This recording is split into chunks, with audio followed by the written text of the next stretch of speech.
Hello everyone, हमारा question है how much copper can be obtained from 100 gram of copper sulphate, atomic mass of copper 63.5 AMU। अब बोल रहा है कि 100 ग्राम अगर कॉपर सल्फेट रहता है तो उससे कितना ग्राम कॉपर निकाल सकते हैं, ये हम लोग को लेना होगा। तो कॉपर सल्फेट से कॉपर अगर अलग करते हैं CuSO4, इससे क्या होगा Cu2 plus plus SO4 2 minus में ये होगा।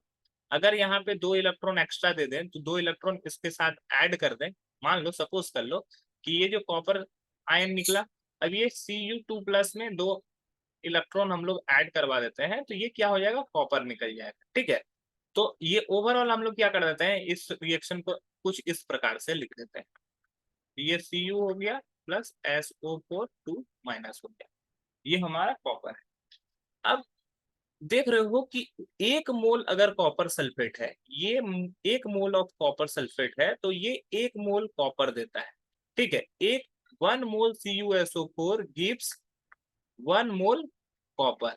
मतलब कि अगर कॉपर सल्फेट का वेट के हिसाब से अगर देखें, इसको वेट बाय वेट हिसाब से देखें, तो कॉपर सल्फेट का वेट कितना हो जाएगा 63.5 प्लस सल्फर का वेट अगर हम लोग देखते हैं, सल्फर का वेट होता है 32 प्लस ऑक्सीजन का वेट हो जाएगा, 4 ऑक्सीजन है तो चारों ऑक्सीजन का वेट हो जाएगा 64।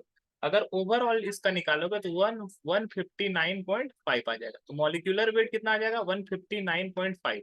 तो हम लोग लिख सकते हैं 159.5 gram of CuSO4 gives 63.5 gram of copper.